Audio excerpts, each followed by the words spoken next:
Ako po'y nagulat. Ako po'y nabwisit. Ako po'y nagtaka. Na ito nga po si Amy Marcos ngayon ay nag-uudyok nga po ng kaguluhan. Napanood niyo ba yung sinabi ni Amy Marcos? Ang sabi po ni Amy Marcos, magkakagulo daw.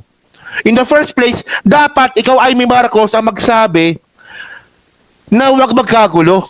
Maging mahinahon. Sumunod sa proseso ng batas at gawin ang tama. Pero ang sabi po ni Amy Marcos, magkakagulo. Anong klaseng utak to, Amy? Tao ka pa ba? Bobo ka ba? Ano yun? Anong klaseng utak yan?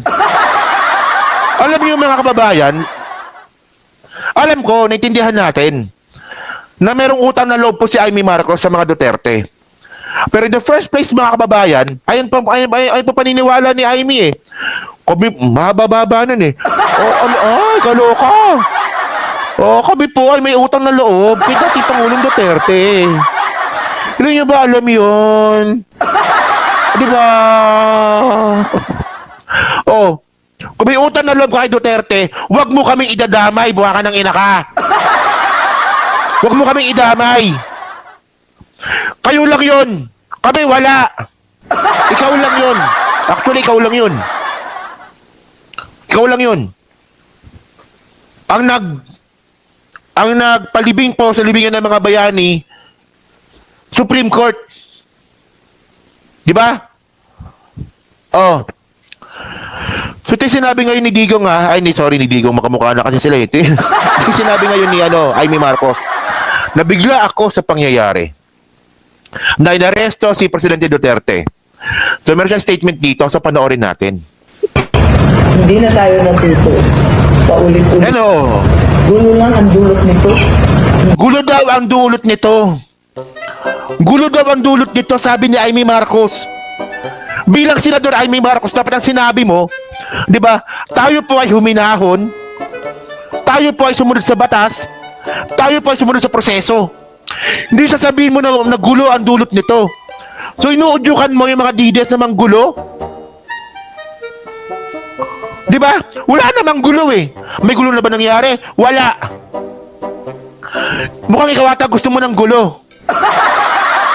Sige nga, guloy mo nga. Guloy mo mukha mo. Gulo na mukha mo. Hindi na tayo natuto. Paulit-ulit na lang tayo. Ang problema ko, medyo na... Anong paulit-ulit? Anong paulit-ulit mga kababayan? Hindi ko makuha yung point na paulit-ulit eh. Anong paulit-ulit? Kailan nangyari?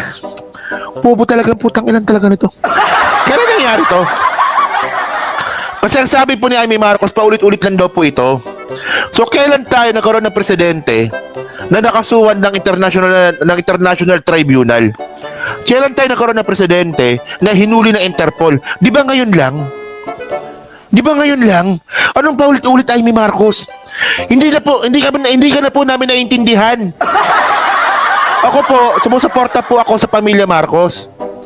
Lalong-lalo na po sa administrasyon po na to. Pero hindi ka na po namin naiintindihan sa totoo lang. Anong sinasabi mo?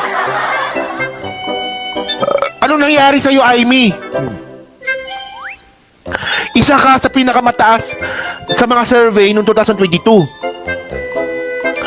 Number 1 ka sa survey. Ano nangyari sa'yo? Ano? Ay, ewan ko. Kasi para sa akin, no, wala namang gulo. Tapos sasabihin ni Amy Marcos na makakagulo, hindi nag-audio ka ng kaguluhan. Yun naman tayo. In the first place, dito sa ginawa mo, lalo ka matatalo dito. Tandaan nyo mga kababayan, ha?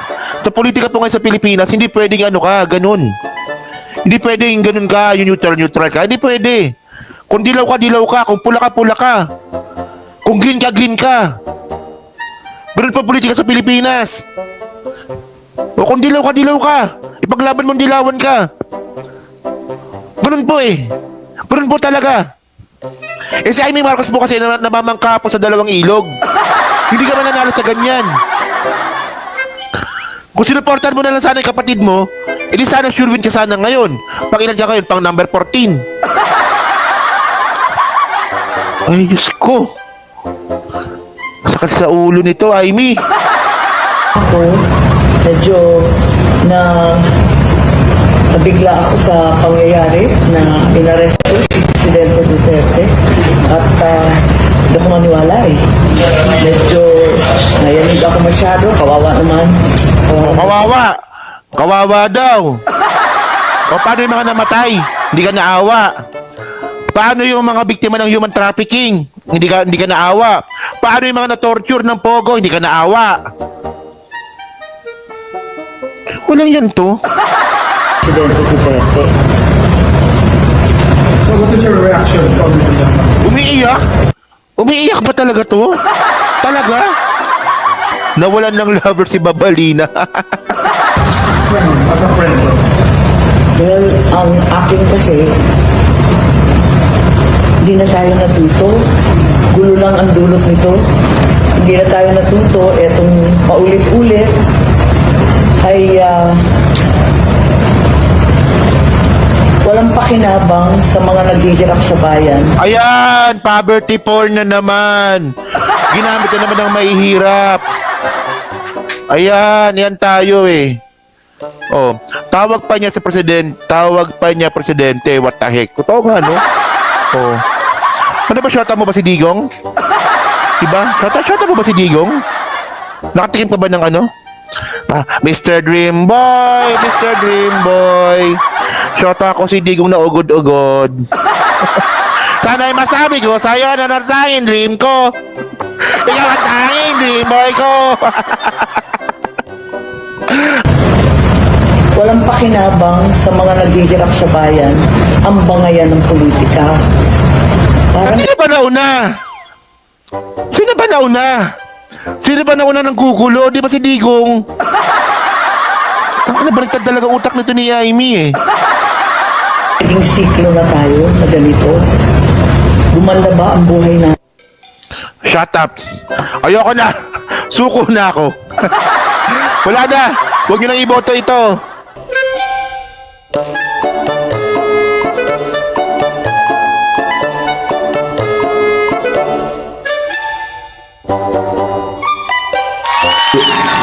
Rodrigo Roa Duterte took off at 11:03 p.m. this evening and exited Philippine airspace. The plane is en route to The Hague in the Netherlands, allowing the former president to face charges of crimes against humanity in relation to his bloody war on drugs. The former president was earlier placed in government custody at Villamor Air Base after his common law wife, Hanilet Avancenia, and members of his entourage arrived at 9:20 this morning from Hong Kong on Cathay Pacific flight number CX-907. Mr. Duterte was arrested in compliance with our commitments to Interpol. Hours before his arrival, Interpol Manila received an official copy of the ICC warrant. This prompted the Prosecutor General of the Department of Justice to serve the warrant. Interpol asked for help and we obliged because we have commitments to the Interpol which we have to fulfill. If we don't do that, they will no longer help us with other cases involving Filipino fugitives abroad. This is what the international community expects of us as the leader of a democratic country that is part of the community of nations. So I'm sure that the details that surround what has happened today are familiar to you. I just wanted to make very, very clear and give you the facts from for the departure of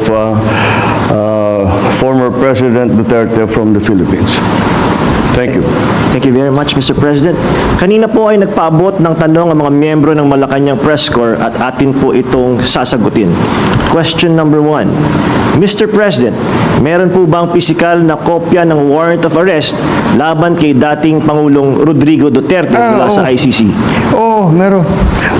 This came in. Actually, it came in. I received it from Secretary Remulla. I received it at 3 a.m. last night, and I looked at it, and we went back and forth. 6:30, he wrote me again, and he said, "We have it already. We have the warrant of arrest from Interpol." And I said, okay, we'll put all our plans into place, and sige, let's proceed as we had discussed. Now, that's what happened. So yes, there is a very clear document that will explain that will explain the basis on how we conducted this arrest of former President Duterte. Sir, is it okay if we give them a copies of the arrest warrant, photocopies of the arrest warrant? Will that be possible? Do we have limitations on that? We have the limitations, but we can. We have here the SILG, who has been, of course, part and parcel of the entire operation. We will provide the PCO with a digital copy. It has been attested by the Secretary of Justice and the Department of Justice as a lawful and legal warrant. We will publish it after this press conference, and you can use it as reference. These are, it's very simple. It's a request to the Philippine government from Interpol to enforce the arrest warrant. And of course, we comply with our commitments to Interpol. We did not do this because it was derived from or it came from ICC. We did this because Interpol asked us to do it. And we have commitments to them, and we lived up to those commitments. Sir, thank you, sir. Second question, sir. Mr. President, sinasabi ng kampo ni PRRD na unlawful arrest daw itong ginawang pag-aresto sa kanya. Well, we followed every single necessary procedure. We had a very good basis on which to serve that warrant and to read him his rights. We followed all the legal procedures that are necessary. So I'm confident that if in further examination you will find that it is proper and correct. Sir, third question from the MPC. Mr. President, may violation ba ito sa ating soberanya, itong pagkaka-aresto kay dating Pangulong Duterte? No. Bakit naman? Dahil consistent naman tayo. Hindi tayo tumutulong sa investigasyon ng ICC. Meron tayong contact sa kanila, natural. Pero not on an official level. We didn't help them in any way. The arrest that we did today was in compliance with our commitments to Interpol. It just so happened that came from ICC. But it's not because it came from ICC. It's because it came from Interpol. Pang-apat po na tanong, Mr. President, sinasabi po nila na ito ay political persecution lamang at may kaugnayan din daw sa 2028 elections. Okay, well, I'm sure sasabihin nila yan. But this case started in 2017 when we were still members of the ICC, and it was during the time of former President Duterte. So I don't see how that can be political persecution on my part because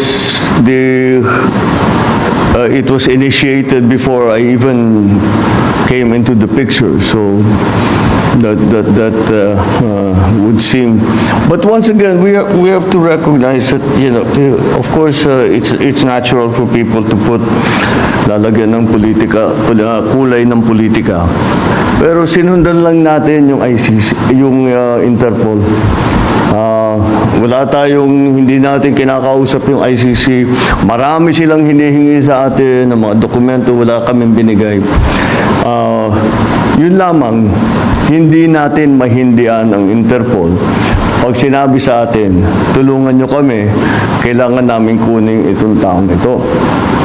Dahil, kung maalala ninyo, lahat ng mga tumakas dito sa Pilipinas, kagaya ni Alice Go, kagaya ni Arnie Tevez, kung sino-sino pa, pati naman yung mga human trafficking sa Myanmar, pati sa mga madadamay, sinong tumulong sa atin para makita natin yung mga ating kababayan na inaapi at ginagamit sa masamang paraan?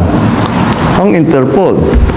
Kaya naman, dapat naman tayo, pagka sinabi sa atin, tulungan nyo kami sa ganito, tumulong kayo. Kaya naman, ganun ang ginawa natin. Maraming salamat, Mr. President, sa paglilinaw ninyo. You want to ask another question? Take one question, sir. All right, sure. Sir, there are calls for people power. There are, in fact, as we speak, protest actions ongoing. Would you like to address the supporters of the former president? The supporters of the former president? Well, you know, again, the government is just doing its job. Wala namang, it's not because it's one person or another that we do the things that we do. Maybe sa nung mga nakaraan na mga administrasyon, baka ganun ang ginagawa. Pero para sa akin, hindi naman ganun. Sumusunod tayo sa batas. We are a member of the community of nations. We must live up to our responsibilities, to the commitments that we have made to the community of nations. And that is what's happened here. The politics doesn't enter into it. Bakit? Why that? You know, he's never going to be a candidate for anything. Why go after him? Di ba? At saka 2017 pa ito, wala pa ako. Civilian pa ako nun. So this is the evolution of his case, and this is where we end up. Yeah. All right. Thank you very much, Mr. President. Thank you. Thank you. Good evening. Thank you. Diyan po nagtatapos ang ating press conference. Abangan niyo po yung mga briefings namin sa mga susunod na araw.